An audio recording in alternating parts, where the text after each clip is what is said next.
I don't think I've ever followed on from a speaker who taught people how to squeeze a $5 note in their butt, so feeling a bit under pressure now because I don't have anything fun like that to do, but to just talk you through some of the work that the Tasmanian Council of Social Service undertakes across Tasmania.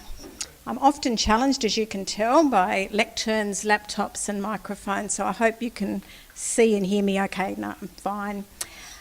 So some in the room may have heard of the Tasmanian Council of Service, but it may be quite a new organisation to hear a little bit about. So I just want to talk a little bit about our organisation, but then I really want to focus on a lot of the work that we do in the community that is probably less obvious to the day-to-day publicity of our organisation, and it's what I call the real work and the deep work that we do at a range of levels across communities in Tasmania. So the community sector in Tasmania is quite a large sector. We employ well over 10,000 Tasmanians and we represent around about 400 organisations as the peak body for the community or the not-for-profit sector in Tasmania. And so I like to describe what we do as a parallel to the TCCI. They're the representative peak body for business and industry, and our work is to represent the needs of community service organisations. And there's a very close link and a very close interaction between our community service organisations and health organisations. So we do a lot of work in primary health across Tasmania, which is what I'm going to focus a little bit on today. But I guess the other key part of TasCoss's role in Tasmania is to challenge and to change the systems that lead to inequality and poverty. And so all our work is driven by that mission, and whatever we do, we measure it against that mission and say, will this help to challenge and to change the systems that is making life harder for people who live in this state? And some of that's at a systems level, but sometimes that's about the behaviours or the attitudes that might be happening across Tasmania that also make it harder for people to be able to do what we would call live a good life. What do we need to do to live a good life in Tasmania? And that's pretty tough work because, to be honest, without wanting to finish your day with some statistics that are quite sobering, we do have a fair bit of ground to make up in Tasmania in terms of the outcomes for our population. We are lagging behind the rest of the country across a range of key measures. So about 1 in 5 households in Tasmania that have children living in those households are jobless households. And we know that that means they're starting their lives in very low income environments and very low income families. And as you would know, that first start in life is so critical in terms of what the longer term outcomes for people in Tasmania look like. We have very low retention rates coming out of school into further education or training, and we have a large proportion of our population that live on some sort of income support payment from the Commonwealth. So just as a snapshot, I guess we've got a Saul Eslake's summary in the Tasmania report is that we're the oldest, the sickest, the least educated and the poorest population in the country. And that means that we have a lot of work to do in order to ensure that people have good access to the services that they need in order to be able to break down what are some of the barriers to living a good life. So I won't go through all the statistics that are up on the screen at the moment, but I think they give you a quick snapshot of some of the challenges we face as a community. So as I said, one of our roles really is to try and challenge and to change the systems, because when we look at those statistics and we start talking about what the outcomes for Tasmanians look like, it's very easy for us to think about that in terms of blaming the individual. You know, that person didn't get a job, therefore what's happening in their life is their fault. Someone else may have a health need and so it becomes an individual issue. But what we would say is actually around a whole range of key outcomes and key indicator areas, there are systems that are actually preventing people from being able to move on from where they are or to be able to get the support they need in order to live the life they'd like to live. And so our role is very much about challenging those systems rather than, and in fact helping people to see that this isn't the fault of individuals, it's often and usually the fault of the systems around us. And there's no clearer example of that, I guess, than in the health system. So across the health system, there are a number of barriers that exist that are either financial or systems-based that make it really difficult for people to be able to get the help they need when they need it and in the way that they would like to see it. And so one of the examples of some of the work that TasCoss is doing, which is, sort of flies under the radar, I guess, a little bit, is to work very closely with our community sector organisations and some of the health organisations in Tasmania to start to challenge them around their health literacy. And by health literacy, what we mean is the knowledge and the skills that people need to be able to understand and access the systems of health that they need in order for them to live at a level of well-being that is appropriate for them.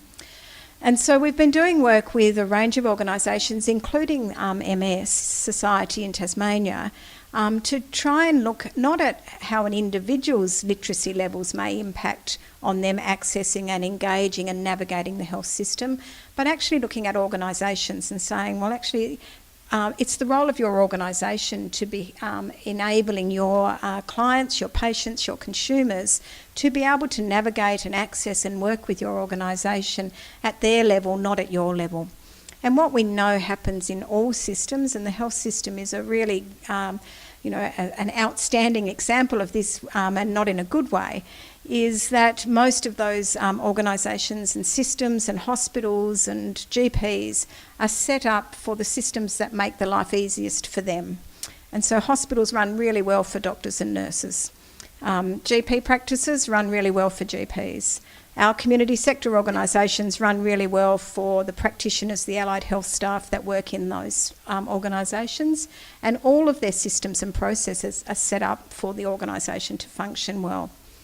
So we're working through funding from an organisation called Primary Health Tasmania to try and unpack that and say, if you were to view your organisation through the eyes of a consumer, not through the eyes of your organisational staff and board, how would you do it differently? What would you do differently to make sure that from the very top all the way through to the front counter entry point of your organisation, how would you make it as consumer friendly as you could possibly make it? And in doing that, we've worked with a range of organisations across Tasmania to develop a toolkit. So we have an online toolkit where any organisation can go online now and assess how they measure up against what the key principles of good health literacy for consumers looks like.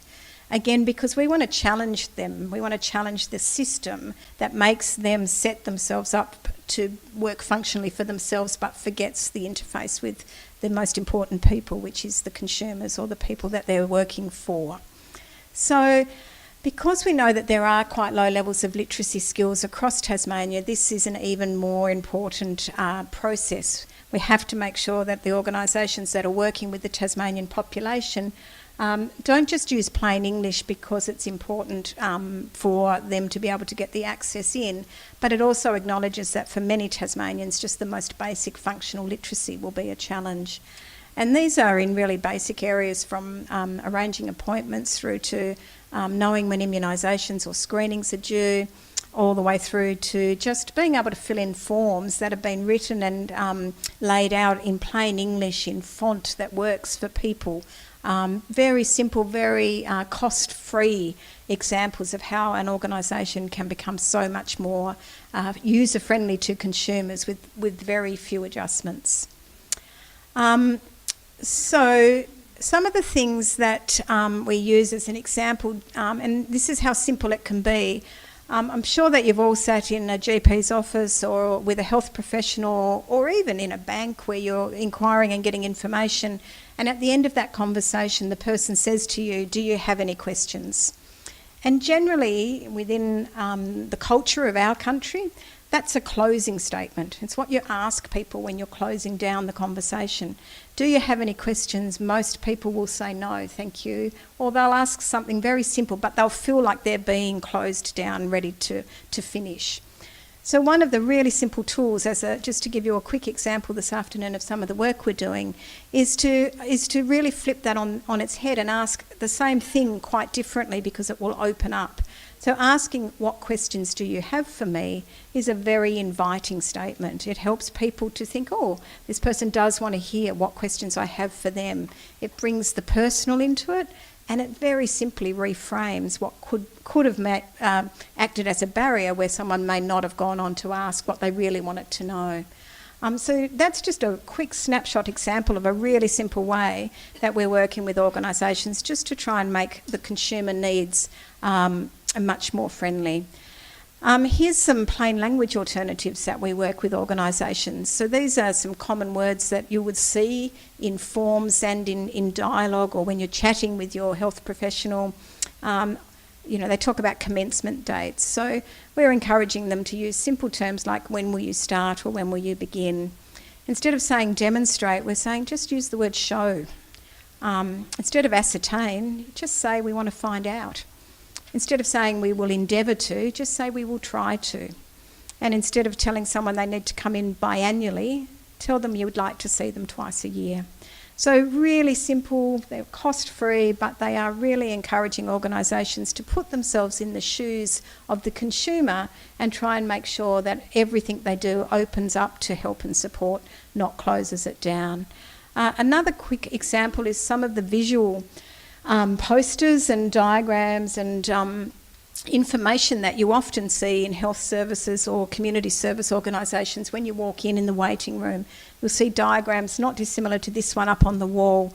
This one is trying to help understand whether a person needs to be treated or assessed for a risk of diabetes during pregnancy.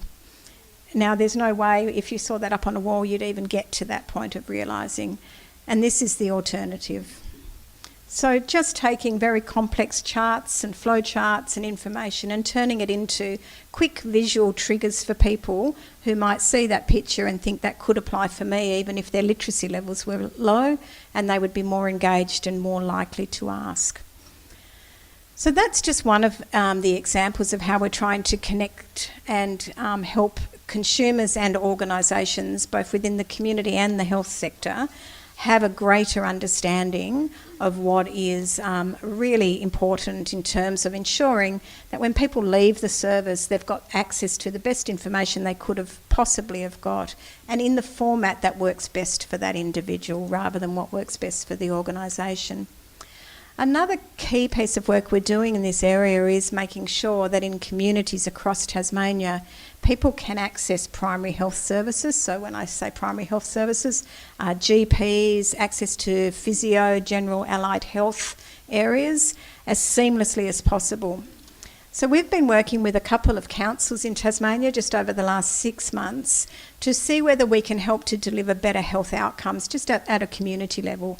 So really trying to come into communities where we know that the population have complex health needs and a range of social needs that sit around that, so that we can look at local connectedness and how we can help those communities be delivering better health and other services. So in doing that, we're looking at how community organisations and health providers work better together, because a lot of people, particularly, for example, when they leave hospital, it will actually be a community service organisation that they first connect with back out into the community. And so there is a lot of linkages between the work that health organisations and community organisations are doing. We're quite central, I guess, in terms of how we can try and get those two parts of the service system that impact on people's lives every day, working more closely together and working more seamlessly for clients.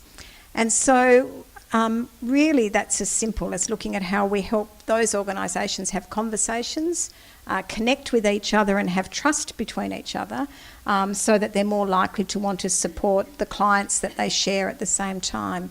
And I know, with some familiar faces in this room, the connections between health and community services sounds really logical, but actually back in the system, at the system level, the two have worked in isolation to each other over many years, even though their clients are the same people.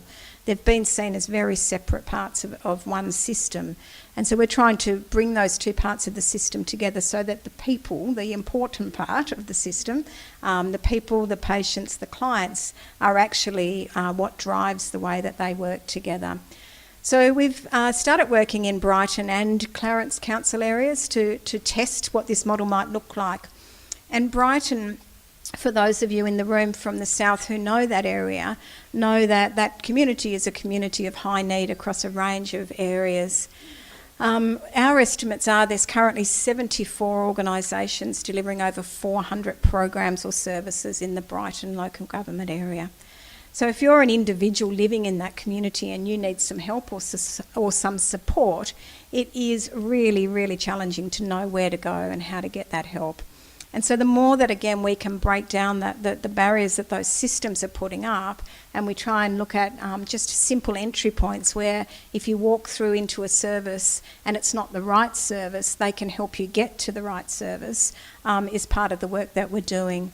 So many of the service providers themselves in these communities don't really know what each other are doing. So one of the most simple starting points was to get them together and get them to start to work more closely around understanding what each other does, so that when they're working with a patient or a client or a consumer, they can be the navigator of that system, and the expectation on the individual is just to help let them know what their needs are so they can be helped to navigate it.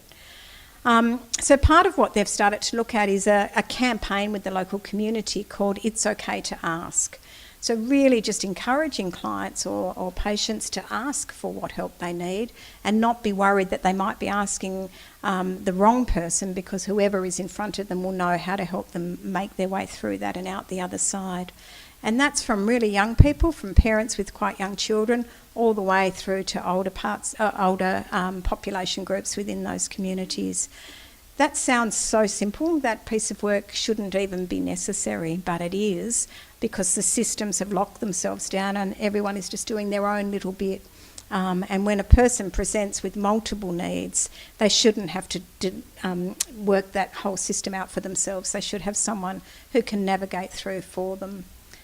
And so they are just a couple of examples, I guess, of what we're doing on the ground to try and really ensure that all Tasmanians have the opportunity to access the support they need when they need it and where they need it. And the work that we do in that space is in partnership with a lot of the other community sector and health organisations that exist across Tasmania. So we act as a facilitator and we support those organisations to come together and do that work and make sure that what we leave behind at the end of that work is a whole range of tools and resources that can continue on. And we sort of describe it as trying to change the world a person at a time, really, but the more of those health professionals and community sector organisation individuals we work with, the more we start to infiltrate and make sure that people are working for the best interests of all Tasmanians. Our work lifts from there to a lobbying level with government, and we try to present and amplify the voice of Tasmanians who may not have a voice to government. And so that's the other key part of the work that we do across Tasmania. One of the things that we really are focused on at the moment is what is it that helps individuals and communities be resilient and to thrive, and to, you've heard me say it a few times now, what is a good life in Tasmania, and how do we make sure all Tasmanians can live a good life? How do we make sure that there are options and opportunities, and that we remove the barriers to what a good life might be? And for everyone in this room, your definition of a good life might look quite different, because we're all different, we have different needs and different aspirations. But our work is really to make sure that the community is able to do that. So we've started to look at what we call the balance that any community needs across Tasmania in order to ensure the people living in that community can live a good life. So we've been looking at how we might rebalance and get the balance right across a range of what we call the capital of a community. So that's the built infrastructure. Do communities have the right buildings? Do they have the right services? Do they have what they need in terms of, the right footpaths to be able to walk and live an active life, for example? Do they have the right social capital, the human capital, the cultural capital and the natural capital? Because they're all the things that help to bring a community together to make it strong and to thrive. So we've looked at some communities in Tasmania, and a really good example, I'm not sure if there's anyone here from the north of the state, but in the West Hamer area of Riverside in the north of the state, their local council have built a really incredible infrastructure to help health services, social services, sporting groups, etc. come together. So there's really what we would call a rich investment of infrastructure in that community. And when we look at the outcomes for that community, of course they look good across most measures, not just because of the income levels of that community, but because people can access what they need where they need it. But when we cross the river in the north and we look at the northern suburbs of Launceston, we see the exact opposite. So we see very few, if any, GP services, and where they are, they're scattered. We don't see any access to allied health support, very few community service organisations, very little built infrastructure. The playgrounds are stark, there's no trees in the community, and the environment isn't the environment where people can thrive and be resilient.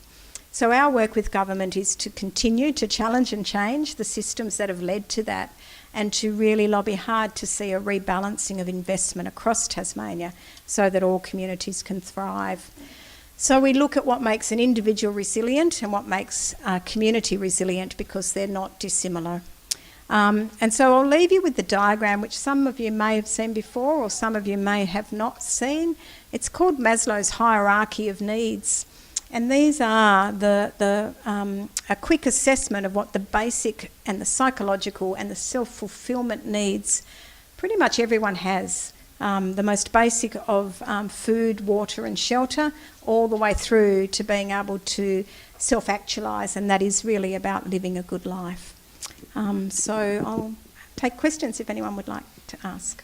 Excellent. Thank you, Kim. So we might start with an applause and appreciation for Kim. We've got time for maybe one or two quick questions if anybody's got them. No? Kim, yeah?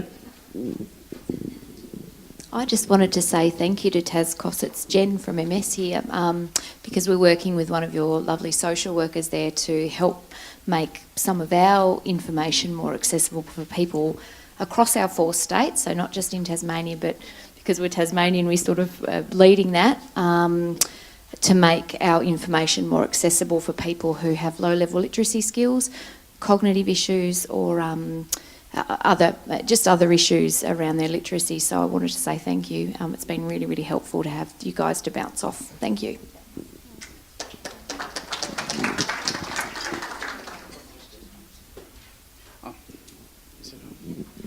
My question is simply how are you financed and who's responsible for it? So TasCoss's overarching funds come from the Department of Health and Human Services, and they fund us to be the peak body for the community sector, to provide sector development work for the sector, as we were just describing. But they also fund us to have input into the policy work of government and to be advocates on behalf of low income and disadvantaged Tasmanians. So that's our core funding.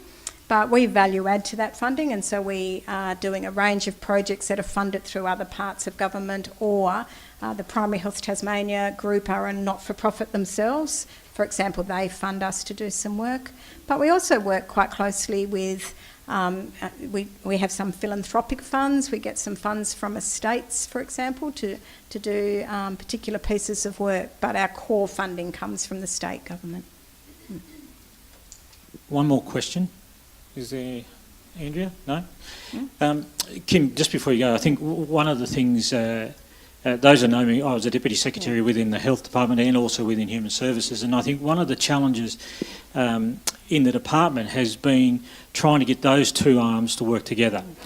Now, the Minister was here this morning and she told our audience this morning about the splitting of the two, the Department of Health and Human Services into 2 parts now. So what challenges do you see, or do you think that's a good idea, or do you think there's some challenges associated with that? Look, there's, I'd say 80% great, 20% still to be determined. One of the good things about the changes is that it puts a more positive focus, or a developmental focus, into human services.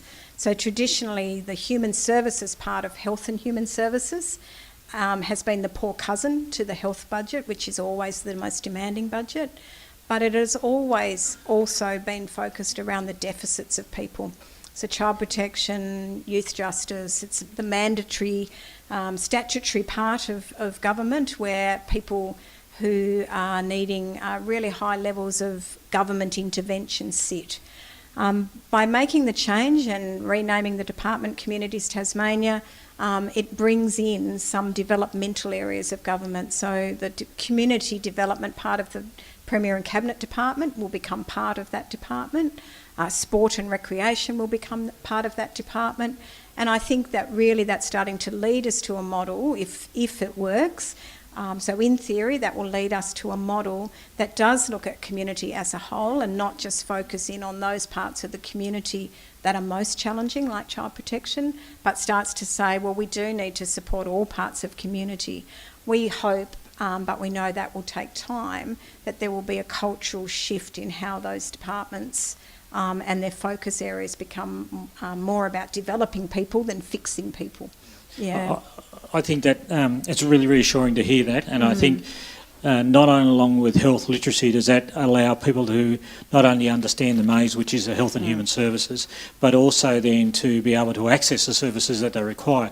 One of the things that I think I would represent most people with MS here, and one of the, I guess, take-home messages, if we could be as bold, is to say that one of the things that we would hate to see is that the Department of Human Services, with the rollout of the NDIS and the NDIA funding, etc., and the slow rollout of the NDIA, not slow as in they're taking too long, but it is a gradual rollout, and that in 2019 will come, NDIS will come into play. But around 70% of people with MS won't necessarily get access to that funding. So that's the first problem. The second problem is, what we don't want to see is that what used to be community sector and disability services now be said, well, we've mainstreamed your services and they're now in the Department of Health. Simply by directing people back into the Department of Health doesn't necessarily mean they'll get good services. So I think if you can keep on top of that for us, we'd really appreciate it. That's a breeze, yeah. Yeah. No, thank you, Des. And I agree, we've still got a lot of challenges ahead with the final rollout of the NDIS. I think we'll still see a gap, and I don't think the state government yet know the quantum of that gap and how much it may impact people's lives. So I think there's still a lot to do in that space. Agreed. Again, can we put our hands together for Kim? Thank you. Thank you.